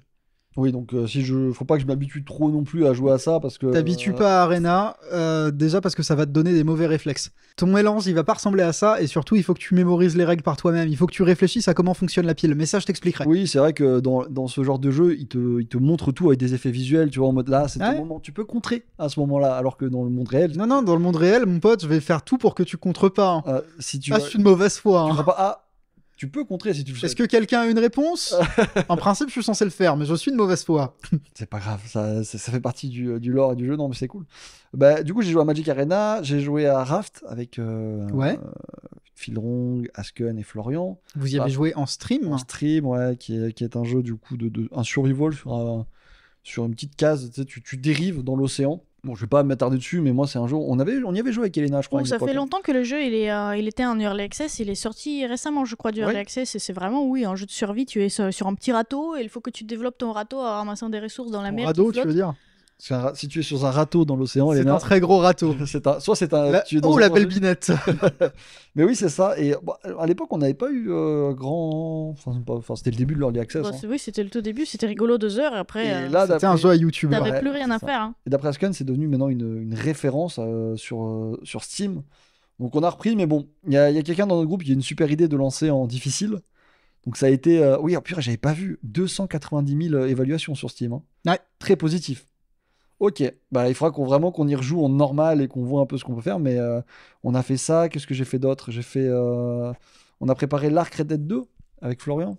On a Mhm. commencé un peu à taper dedans parce qu'on va faire du RP en live. Je suis en train de faire des pubs. Est-ce que c'est le retour de Monsieur O'Brien? Il est mort, Brian, donc on va faire un autre. C'était un personnage canon du Link et Terracid Universe. En plus, oui, donc. Tu te rends compte qu'il y a un monde dans lequel ils font une carte à jouer de ton personnage, Le fou de la calèche. et le fou de la calèche. Ça Et peut- après on débarque et on dit bah en fait c'était C'était lui. Ouais, C'était on là, hein. attend la carte. On attend la carte, le fou de la calèche, on en parlera après. on vous la Et- dédicace. J'ai aussi joué à Robocop. Ah, C'était, voilà, mon- ça m'intéresse. Bah, parce que j'ai vu qu'il était dans ta liste de souhaits avec Florian aussi. On Et, est tous les deux intéressés par Et c'était Robocop. les soldes Steam il n'y a pas si longtemps que ça. je Tout crois. à fait, c'était les soldes de printemps. Et donc ils sont pas aussi importantes que c'est les soldes, ouais, qui sont pas Ouais. aussi importantes que été hiver, mais qui ont quand même de très très belles offres. Quand même, hein, il y avait des super offres. Là, bah, tu vois, par exemple, Robocop actuellement, il est repassé à 49. Moi, je crois que je l'ai eu pour 8 euros pour le coup. Donc, Ouais. c'était vraiment. Parce que c'est un jeu qui me faisait de l'œil depuis qu'il est sorti en 2023. Enfin, fin 2023, si je ne me trompe pas. Que personne n'en entendait rien. Et que finalement, il a trouvé sa commu. Il a même très bien marché. Parce que je vois que sur Steam, il a 13 000 avis très positifs. Et dernièrement, 2200 très positifs. Donc, c'est un jeu qui Fonctionne sur la durée. qui fonctionne de base et sur la durée. Et je trouve ça génial parce que moi, je j'ai jamais été très Robocop. dans C'est ma vrai vie. Ben, en fait, je suis pas la génération. Ouais, moi non plus, mais Bah, j'ai j'adore vu- Robocop. J'ai vu un film sur Robocop qui m'avait fait flipper à l'époque. J'ai oublié le nom du film. Bah, c'est Robocop, forcément. C'est juste Robocop. Mais non, mais il y a un film moderne entre guillemets. Oui, alors Celui où il y a une scène iconique où justement il lui retire tous les bouts et ils le font regarder dans la glace en mode regarde, il reste que ton cœur et tes poumons ou un bras, je crois. ouais, ok. Et scène terrible d'ailleurs. D'ailleurs, et j'y pense, mais qui montre ça à un mec Qui sont en train d'opérer. qui sont en train- Voilà, reste plus que ça de toi. Hein. J'espère que tu stresses pas. hein. Mais donc moi c'était plus ou moins mon seul contact avec Robocop et je voulais un peu découvrir ça à travers un jeu qui avait l'air plutôt bien. Et pour le moment ça se passe assez bien. J'aime bien l'univers. Oui. Bon, je vais peut-être faire une comparaison un peu pas fou, mais j'apprécie le délire de le monde un peu futuriste dans un univers totalement en ruine, quoi. Ça fait très cyberpunk. Oui. Mais pas poussé à l'extrême comme cyberpunk où tout le monde peut avoir des modifications, etc. Mais il y a un côté un peu de vitesse, tu vois, le Oui. monde très perfectionné. Alors j'ai oublié le nom de la société qui fait tout ça dans cet univers. Ah, mais Qui je te a- laisse chercher. Ça se passe en Destroy en tout cas. Oui, ça se passe à Détroit. Ça se passe à Détroit, voilà. Et donc, oui, voilà, comprenez juste qu'il y a une société qui a des grosses ressources, qui gère les banques, qui gère plein de trucs, et qui a aussi énormément de technologie. D'ailleurs, ils ont des robots de base, on dirait des mechas. C'est automatiques. l'OCP, monsieur. OCP, voilà. Et ils ont décidé de prendre un flic qui a eu un accident. T'es dans une sorte de dystopie où en fait tout est dirigé. C'est Oui, c'est littéralement c'est la ville, c'est le monde entier. Donc il y a rien d'autre. Tu sors pas de la ville, tu es dans la ça. ville Mhm. et tout le monde est très pauvre. Il y a beaucoup de criminalité. Ou Et, du moins, toi, tu vois que ce côté très pauvre, parce ouais. que forcément, c'est la majorité. Et c'est vrai que ça fait très dystopique, mais il y a un dystopique un peu vibe. Je ne saurais pas comment le décrire, parce que c'est à la fois très réel et très dystopique. Tu vois, quand tu te balades dans Robocop, tu vois des choses que toi, tu aurais pu voir en général, quoi, dans ton monde à toi. Ouais. Là où tu te balades dans Cyberpunk, tu fais c'est futuriste. Mhm. Mais là aussi, c'est un peu futuriste, parce qu'il y a quand même des robots qui flinguent des gens. Et c'est très cool. Après, bon, c'est un shooter. Hein. T'es Robocop, le mec te tire dessus. Tu perds Moi, pas je suis de fan de ça. Tu passes en mode visée, là. Ouais, tu passes en mode, t'attrapes un mec, tu le jettes contre un mur, il explose, mais il en meurt. Est-ce que tu as la lame secrète de Robocop? J'ai pas de lame secrète de Robocop, peut-être je vais la débloquer. J'ai un petit truc, des fois, quand j'ai un petit coup de mou, je peux me mettre Oui. dans un compteur électrique pour me recharger, Ah apparemment. ouais, tout à fait.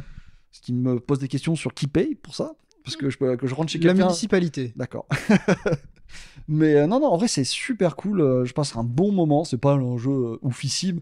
Je sais pas si j'aurais autant kiffé si je l'avais acheté Day One à 50 balles, tu vois. Mais pour moi, ça fait partie des petits plaisirs de. Je surveillerai, tu vois. De Robocop? Ouais. Moi, c'est une licence que j'aime beaucoup. Enfin, c'est un film avec lequel j'ai grandi. C'est vrai Robocop. Oui, c'est un de mes films d'enfance. J'aime beaucoup Robocop. Ah, malade. Non, mais quand j'étais gamin, j'avais des VHS qui m'ont été donnés par mes grands cousins. Donc mes films d'enfance, c'est Robocop, Predator, Ah ouais, là, ça... Alien 2. T'as vraiment une enfance un peu décalée de la génération d'avant, en fait. Ils t'ont transmis les trucs. Ouais. Et moi, personnellement, c'est des choses avec lesquelles j'ai grandi. C'est comme... tout ça, c'est des personnages qui finissent dans Mortal Kombat. Et moi, je suis fan. Il a un petit flow, Robocop, quand même. Hein. Il fait un peu rétro, forcément. Oui. Parce Mais aujourd'hui, t'as un robot, tu dis, on va pas lui laisser le bas du visage. Non. Mais franchement, je pense, j'en parlerai peut-être quand je l'aurai terminé, voir ce que j'ai en ressenti global. Mais c'est une super expérience et l'ambiance, elle est unique. Vraiment, je pense que si j'étais justement né à milieu des années 80, j'aurais été biberonné à Robocop aussi. Hein. J'aurais kiffé ça. Hein. Oui. Parce qu'il y a un vrai côté. Toi et moi, on se déguisera pour Halloween ensemble en ED209. D'accord, si tu veux. Mais moi, j'attends les cartes Magic Robocop, du coup. Alors, on n'a pas Robocop, mais on a Evil Dead. Ok. On a Chucky. Et là, Ils savent à qui ils parlent, hein, quand même. En Secret Lair qu'on a en ce moment, et si tu veux, je pourrais t'aider à faire un deck dessus, on a Bob l'éponge. Si tu veux faire un deck, comment il s'appelle, Gary. T'imagines être un joueur de Magic depuis 20 ans, non, mais tu te fais défourailler par un mec qui joue Bob l'éponge. Vraiment, si tu veux te faire un deck Gary, je peux te faire un truc, mais le plus toxique et ignoble que t'aies jamais vu. Mais ça a dû irriter tellement de personnes. T'imagines vraiment venir tous les samedis à tes tournois de Magic vendredi locaux, tous les vendredis, pardon, mais Ah non, mais c'est le Friday Night Magic, c'est un classique. Ça fait 10 ans que tu viens, hein. Tu connais tout le monde et que ça. Il y a un gars qui arrive avec un deck Gary de Bob l'éponge. Et il t'encule tes grands grands round 1 et tu rentres chez toi. Mais mec, mais j'arrête de jouer aux cartes. De toute façon, c'est un format convivial, le Commander. Oui, c'est vrai que je pense que le Commander est apparu aussi pour ça. C'est un format convivial. Moi, un mec qui me sort Gary et par extension, c'est Toxrill, la vraie carte, il est pas convivial. Non, moi T'es là pour me faire passer un mauvais moment. T'es là pour me faire passer un mauvais moment. C'est assumé, c'est revendiqué. Voilà, c'était tout pour ma semaine. Une semaine assez chargée, du coup. Ouais. Tu as joué à quoi, Quentin, cette semaine ? J'ai essayé de relancer Magic Arena. J'ai fait 2 parties en standard. Et je me suis dit, ah non, certainement pas. Au moins, j'avoue que t'es revenu dessus quand même. Tu t'es dit, allez. Non, mais je suis revenu dessus. Mais le standard, c'est un format dans lequel t'as des parties qui sont courtes. En plus, moi, j'ai toujours joué rouge. Et ça fait des decks où la partie, elle dure 2 minutes. Alors, rouge, pour ceux qui se passent, c'est les thèmes des decks selon ce qu'ils font, c'est ça ? C'est l'agression. C'est le format de gentleman. Rouge, c'est on est beau, on sent bon. D'accord. C'est ce qu'il faut retenir. Parce que moi, je joue quoi ? Normalement, si je joue au beat, c'est vert, blanc et un peu violet, je crois, je sais plus quoi. Vert blanc, j'allais dire vert blanc noir ou vert blanc bleu, mais bref, c'est pas la question. J'ai joué en standard et je me suis dit, ah ouais, non, ce n'est pas du tout ce que j'ai envie de faire. Où sont les bières, où sont les cacahuètes, où sont les fruits secs ? Ça ne m'intéresse pas. Et je suis passé à autre chose. D'autant plus que ça fait longtemps que je joue plus à Magic. Moi, je joue surtout à Pokémon TCG. Je joue à ce jeu. Hein. Voir les boosters, collectionner les cartes, ça ne m'intéresse pas, mais je joue à ce jeu. C'est une période très délicate pour le vrai jeu parce que tu peux plus trouver les produits dans les magasins. Les gens se battent à la sortie pour spéculer dessus. Ça me fatigue. Ça me fout droit. J'ai encore vu des gars, là, c'est Pokémon. Ils ont mis des machines automatiques. C'est aux États-Unis, ça. Et il y a des gens en fait ils font la queue pour les machines automatiques comme t'achèterais une canette de Coca. Il y a des gens il y a des enfants derrière qui attendent pour s'acheter leurs petits boosters qui font plaisir. Il y a des mecs, des grands adultes qui prennent tout le stock et qui s'en vont. Ils sont là, ils vident la machine devant toi, plus. Et alors il y a des limites. Ils récupèrent. Mais ils passent les commandes plusieurs fois. Ils repassent une autre. Mais et c'est détestable. Mais malgré tout, c'est un jeu que j'aime bien. Comme il est massivement ouvert, il est pas cher.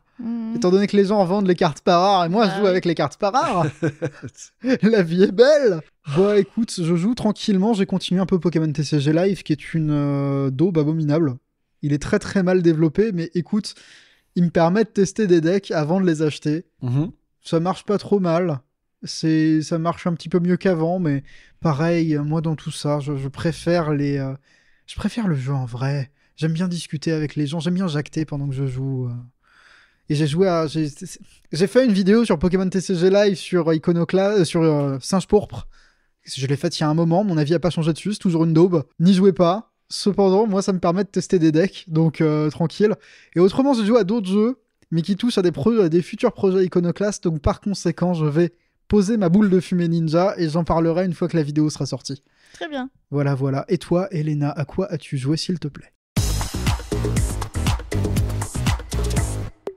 Bah moi, c'est depuis la dernière fois, j'ai joué à Two Point Museum. Ouais. C'est un jeu qui est sorti au début du mois, à Ouais. peu près, donc j'ai eu le temps de bien me faire mon avis dessus. Donc c'est le 3e jeu on va dire, de la même série des Two Point. Après Two Point Hôpital, Two Point Campus, on a donc maintenant Two Point Museum. C'est un jeu de gestion et de simulation de musée, cette fois. Donc je vous ai mis un petit lien si d'un coup vous avez envie de voir les images pour Quentin et pour Victor. Hein. C'est littéralement un jeu, tu débarques, tu as un poste de conservateur du Two Point Country. Est-ce que tu es conservateur et la nuit, les œuvres d'art se réveillent? Malheureusement pas, parce qu'il n'y a pas de nuit dans ce jeu. Donc tu joues du jour. Ça se trouve, il se passe des choses la nuit. Mais donc c'est toujours aussi coloré, c'est toujours aussi légèrement loufoque. C'est-à-dire que... c'est la direction artistique des jeux de Two Point, c'est vraiment cool. C'est vraiment sympa.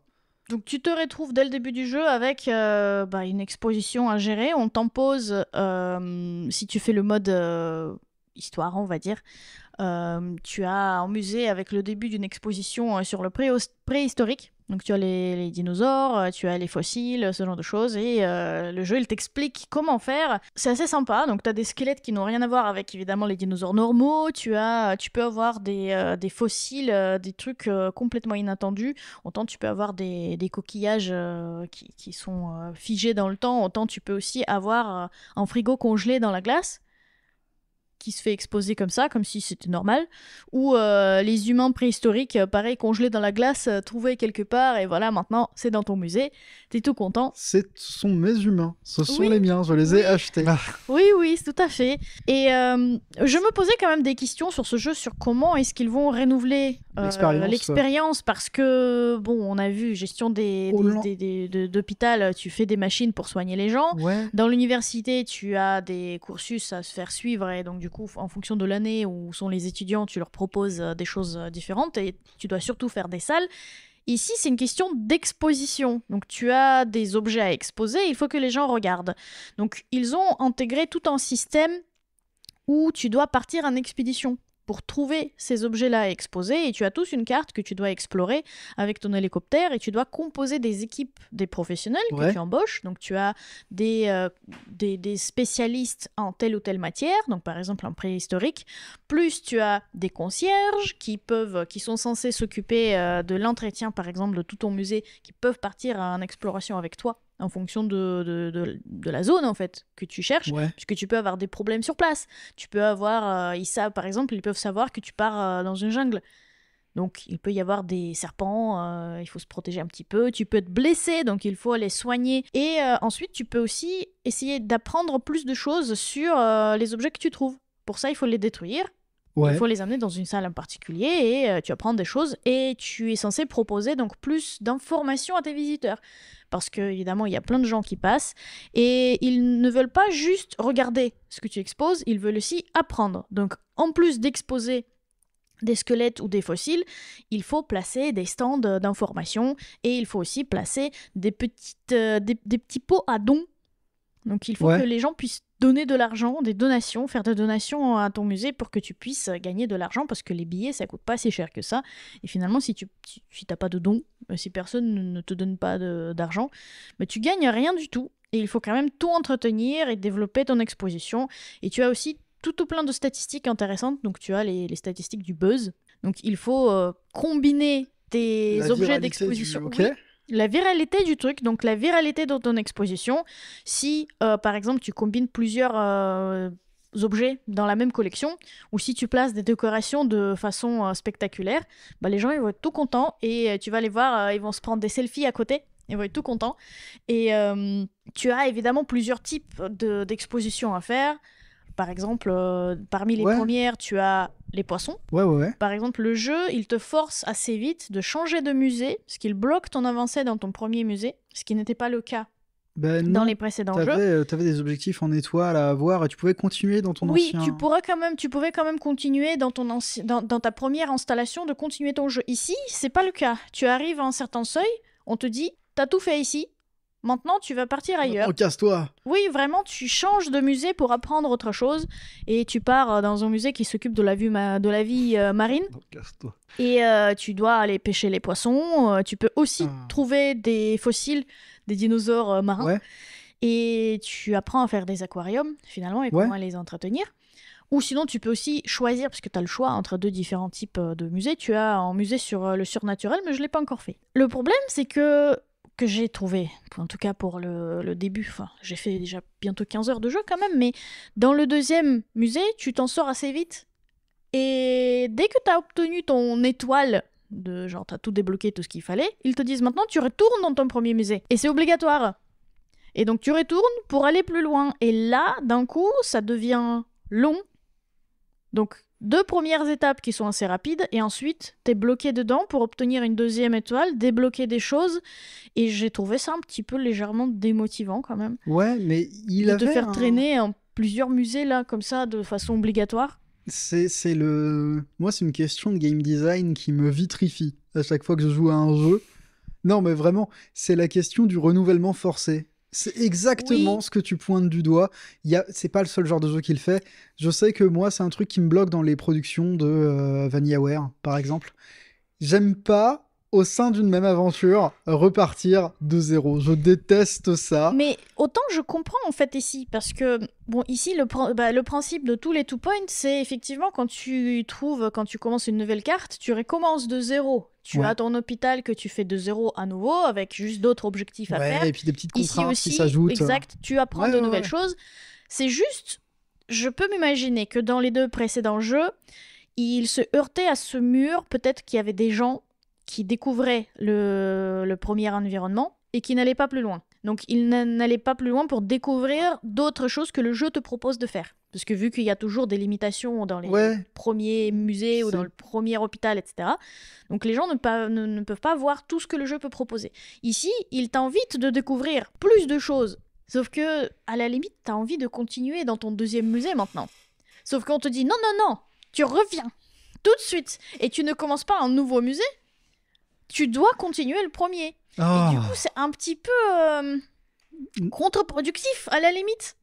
Donc c'est un petit peu dommage et tu t'attends à ce que par exemple on t'invite d'aller très vite dans un troisième musée, mais non, pas du tout. Donc t'es vraiment là pour un bout de temps et t'es obligé d'apprendre beaucoup plus de choses d'un coup. Ouais. Et on t'oblige en fait à construire un grand musée pendant longtemps pour ensuite pouvoir enfin passer à autre chose. Donc c'est, je sais pas, l'objectif, j'imagine que l'intention était bonne, mais vu le temps qu'il faut pour finalement changer et de partir du premier musée pour faire autre chose, bah, ça devient long quoi. Et hier par exemple, je me suis dit, il faut que je joue la dernière soirée avant le podcast pour voir si j'arrive à avancer encore un petit peu plus. Et j'ai compris qu'en fait, j'avais pas envie. Mais non, Genre mais vraiment, c'était moi, j'en suis là. C'est dommage, quoi. J'en suis à un moment où 2 Points et même les jeux de gestion, j'attendais pas les musées. Je sais pas pourquoi pour toi. J'avais 2 Point Hospital, moi il fait écho à TM Hospital, Mhm. donc c'est un jeu que de base j'aime bien parce que c'est carrément sa suite spirituelle. Oui. C'est le même humour, c'est le même genre. Oui, c'était sympa. Hein. Et 2 Point Campus, j'avais été moins intéressé. Oui, mais j'ai appris à l'apprécier à force. J'ai du mal avec cette Genre, phase. Au bout de 200 heures, Dans Oui. 2 Point Campus, j'avais Oui. du mal avec cette phase de gameplay dans laquelle il y a plus personne dans la fac et Oui. tu refais le match. Et t'es en Ça- mode détente. Je suis pas détente, je suis pas venu me détendre, laissez-moi tranquille. C'est ça. Là, quand ils ont annoncé 2 Point Museum, je me suis dit ah non, c'est pas ce que je voulais, je passe mon tour. Moi j'attends 2 Point Zoo ou 2 Point Park. Voilà. Alors, 2 Point Park, c'était attendu. Moi, j'ai vu aussi les gens qui disaient qu'ils aimeraient bien avoir un 2 Point studio de cinéma. Oui. Pour refaire le fameux jeu qui a disparu des radars et qui était génial. Oui. Le jeu de gestion de studio de ciné. studio de ciné, ouais. Ouais, mais Et- j'attends les productions de 2 Point, mais moi j'avais trouvé que Campus avait du mal à renouveler la formule de Hospital. Campus, vraiment, je suis désolé, hein, il y aura peut-être des aficionados de la... tu vas te faire attraper. Ouais, bah ouais, des aficionados du jeu de gestion qui vont me tomber dessus et qui vont me dire mais t'as rien compris. T'as rien compris à l'évaluation, la philosophie, l'évolution du game design de 2 Point. Non, j'ai peut-être rien compris, mais c'est pas. Les campus ne sont pas des thèmes qui me font rêver. Mais- Les musées, oui. c'est sympathique, mais j'ai peur que tu décrives des mécaniques de gameplay, une évolution des phases de gameplay qui me laisse un peu de marbre. Ben voilà, je vais essayer de lui donner une autre chance, peut-être un petit peu plus tard, parce que j'ai besoin de faire peut-être une pause dans ce jeu-là, Mais maintenant que mais t'as je parlé, vais voir. maintenant que tu m'as parlé de mettre des poissons, donc Two Point Aquarium, Oui. ça veut dire que dans mon cœur, en tout cas, la porte est ouverte pour Two Point Zoo. Je serai là quand il y aura des animaux rigolos. Je serai Oui. là quand il y aura des animaux avec des chapeaux. Parce que j'en ai marre de jouer à Parkasaurus. Je veux jouer à un jeu de simu rigolo. Oh là là. Tu peux jouer à plein de trucs, tu sais. Écoute, est-ce que t'as joué à Zoo Tycoon? Non. C'est un jeu, dans le tuto, on te dit vas-y, fais un enclos avec des lions. Ouais. Et après, on t'explique comment construire un enclos. Et là, le jeu, il te demande vas-y, retire une barrière. Oh. Et il te fait retirer une barrière. Ouais, les problèmes. Regarde les problèmes. Et directement, il y a des lions qui mangent des gens. Et ça, je me dis, c'est exceptionnel. Et ça, c'est l'esprit Ouais, des jeux de gestion j'ai- potasse que j'aime. J'ai joué à Jurassic World. Ouais. Pareil, hein. Il est moins fun. Il est plus C'est sérieux. quand même rigolo de voir un T-Rex. Oui, oui, c'est rigolo, mais c'est pas. En termes d'esthétique, les 2 points, je les trouve assez parfaits. Je vois ce que tu veux dire. Il y C'est a- c'est cartoon, il y a un c'est cachet, agréable, tu il y a un vois. C'est cachet. pour ça qu'il change pas depuis Two Point Hospital. Ça rend parfaitement bien. On demande pas plus. Il est très bien. Il tourne surtout très bien. C'est un jeu auquel je jouerai pas forcément jusqu'au bout, je vais y jouer quand même, à Two Point Museum. Cependant, moi, il ouvre 2 portes. La première, ce serait Two Point Zoo, auquel cas j'y jouerai directement, je l'achèterai jour 1. La deuxième porte, c'est une adaptation en jeu vidéo de La Nuit au musée. Oui. Et si ça n'existe J'en rêve, pas, je j'en me rêve. contenterai de Benjamin Gates et le secret des Templiers. Et tu vois, le problème Oh là là. avec ce jeu, c'est que personnellement, j'ai envie d'aller voir quel d'autres types, justement, de musées il peut nous proposer, mais vu que je suis bloquée, je peux pas aller le voir tout de suite, et ça me frustre un petit peu. Et bah, j'ai vu les gameplays de gens, je me rends compte que mon musée à moi, il est assez chaotique. Donc, ça veut dire qu'il y a déjà moyen d'optimiser, par exemple, le circuit, Oui, bah, bien d'optimiser sûr, le, mais le rendu. Et ça, c'est quand tu te le renseignes rendu. sur la méta. Bah, c'est déjà en jouant toi-même, tu te rends compte que tasser tout en même temps, côte à côte, c'est pas forcément la meilleure option. Comme quand j'ai appris, quand j'étais gamin, je jouais à Thème Hospital. Oui. Et un jour, je suis allé chez un copain qui a fini Thème Hospital. Mm. Alors déjà, pour finir un jeu de ce type, il faut être un petit peu vénère. Ah oui, bah oui, je confirme. Et je me Je savais souviens... même pas que c'est capable de le terminer. Non, non, mais mets-toi dans ma peau. C'est un gamin de 11 ans qui finit Thème Hospital. Oui. D'accord. Imagine à quel point le gamin, il est matrixé. Bah, maintenant, il travaille en tant que directeur d'hôpital, non? Mais c'était trop drôle. Il avait fait un flowchart des compétences à apprendre à ton personnel. Ah oui. Et il avait fait une liste d'importance de trucs. Et le placement des... il avait développé une méta tout seul. Ok. Et c'est des jeux dans lesquels je trouve que si tu développes une méta, certes, tu peux le finir plus facilement, mais on perd un petit peu la magie du chaos des gens qui vomissent par terre. Et ce sera ma dernière citation sur ce jeu. Oui. Et ben, je pense qu'on peut s'arrêter là pour aujourd'hui. Ah bon? Ouais. Ah oui. Faut continuer au pire. Hein. Ah non, Oh là ah là. non, ah non, trop point d'infos. Allez, on vous dit à la prochaine. Merci beaucoup de nous avoir écoutés. Ciao. Bisous. Bisous.